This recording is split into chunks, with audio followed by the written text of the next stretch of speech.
The Baltimore Ravens have been a dominant force the past few years in the regular season, but this hasn't translated to a lot of postseason success. Lamar has as many playoff wins as he does MVPs, and has yet to reach a Super Bowl with some really good rosters. Many thought last year was going to be the year they finally made it over the hump, but Patrick Mahomes had other plans. Yet this year they might have the best team they've ever had during the Lamar era, and have left many people wondering, how are they getting away with this? One of the main things many were looking at coming into this camp was what the defense was going to look like and if there were going to be any schematic changes. Former defensive coordinator Mike Macdonald was hired to be the Seattle Seahawks' next head coach. This left Zach Orr, who was hired by the team back in 2022 as the inside linebackers coach, to be promoted as the next DC. So coming into camp, reporters who covered the team had an eye out to what his first camp as DC would mean for the stacked defensive unit. One thing that stood out immediately was the number of blitzes he was using versus the Ravens offense. The Ravens blitzed at the 5th lowest percentage last year at only 22%. Now, they still led the NFL in sacks with 60, but I expect them to turn up the pressure dial and start to send more exotic blitzes and look the offenses wet. Veteran outside linebacker Kyle Van Noy had praise for Orr, saying he was an aggressive player.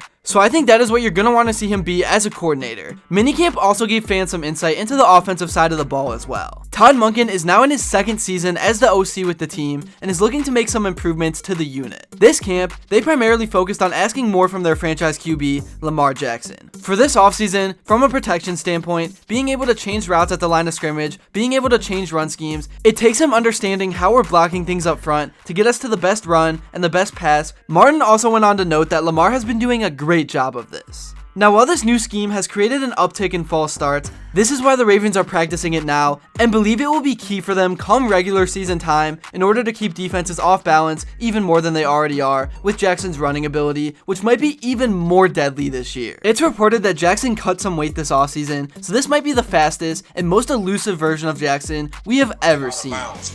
But the scariest thing in the NFL is a faster Lamar Jackson playing quarterback in an offense that's spread out and wide open. I'm very eager to see what this change will look like for Lamar. Another interesting note from minicamp about the offense was that the offensive line group is still up in the air. Head coach Jim Harbaugh said that he would like to know what his starting offensive line group will be, the earlier the better.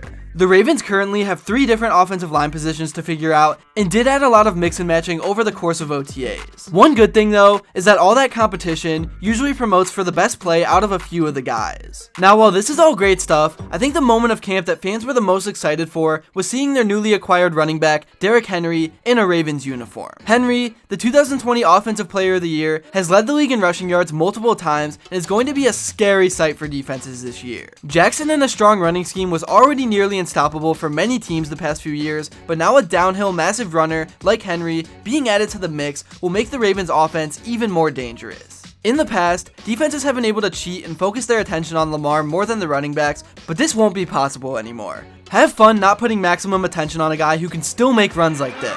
The Eagles have perfected the tush push to a T and have abused short yardage situations. I think the Ravens will be able to do the same when it comes to these same scenarios, but they won't have to use the tush push. They'll just be able to do whatever they want as long as Jackson and Henry are on the field at the same time. Speaking of offseason acquisitions, I want to dive into those a little bit more, but since Henry was the biggest and one of the only names, I want to look more at the draft. The Ravens killed yet another draft and got some key additions on both sides of the ball. In the first round, the Ravens got an absolute steal when arguably one of the best corners in the draft, Nate Wiggins, fell to them at pick 30. Wiggins is an absolutely insanely talented corner who only gave up 176 yards over the span of 10 games last season at Clemson. Only one of the completions he allowed was for over 20 yards, which fits perfect into the Ravens scheme as they allowed a league best only 5.9 yards per pass attempt. One critique about Wiggins is his size, and he is only the 2nd defensive back in the last 20 years to be drafted in the first round and weigh under 175 pounds at the combine. But what he lacks in size, he makes up in speed. He needed right tackle from Washington, Roger Rosengarten. The Ravens had lost 3 O-linemen prior to the draft, and Rosengarten was a great pick to help fill a hole at the position. He was highly impressive in college and at the combine. In his 2 years starting at right tackle for Washington, then in the 3rd round, they flipped over to the defensive line and selected edge rusher Adisa Isaac. Isaac was overshadowed at Penn State by his teammate Chop Robinson, and for good reason, as Chop has insane potential, but Isaac is not a scrub by any means. He led the Nittany Lions with 7.5 sacks last year and got pressure in less than 2.5 seconds on 11% of his rushes, which ranked second among all FBS players. Baltimore found themselves yet another pass rusher for their stout AFC North defense. It will be interesting to see how these three studs and the rest of their draft choices can help make contributions to a team with only one goal in mind: the Super Bowl. Now I want to look a little bit more into their potential path to the Super Bowl this year and break down their schedule.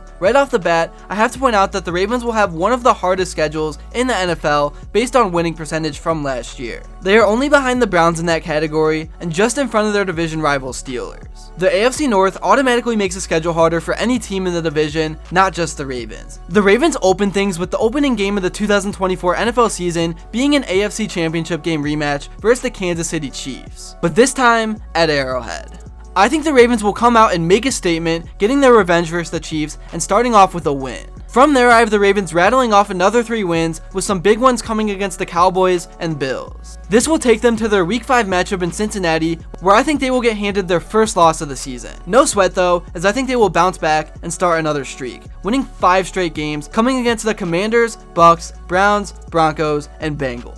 But just like everything else, all good things must come to an end, and I think their second loss of the season will come on the road in Week 11 versus the Steelers. The Steelers have had Lamar's number since he came into the league, and Mike Tomlin always has his team ready for big matchups at home. Following this, I think they will bounce back and beat the Chargers, but then suffer another loss, this time to the Eagles. The Eagles game will come on a slightly short week, and I think the Eagles will be one of the best teams in the league at the time of the matchup. The Ravens then go on their bye, and after the bye, I see them getting 3 straight wins against the Giants, Steelers, and Texans. Then by week 18, I think they will have the division and number 1 seed locked up and will lose their final regular season game to the Browns. The Ravens will then be set up for another deep playoff run opportunity with home field advantage throughout and should be well rested. The main question will once again be, how will Lamar perform when the lights get bright, and the Ravens game plan has to go from A to B. The reality right now is Lamar is an absurd 0-4 in the playoffs when his defense gives up more than 13 points, but that doesn't mean that this can't change. With an insanely hard regular season schedule, they will be one of the most battle-tested teams going into the playoffs. As mentioned before, the Ravens will also be trying to work on pre-snap protection and route audibles to keep defenses off balance in the passing game. Maybe this is the last piece of the puzzle that will help the Ravens get over the hump. I think Baltimore will have another date with the Chiefs in the AFC Championship game, and it will be another instant classic that comes down to which QB makes the right plays. Yes, not necessarily which QB makes more good plays, but rather the right plays. Will it be Lamar this time, or will it be another year of heartbreak for the Ravens and their fans? Let me know what you guys think in the comments down below. Is this the year Lamar finally gets his well-deserved Lombardi trophy? As always, be sure to like and subscribe, and I'll see you guys in the next one.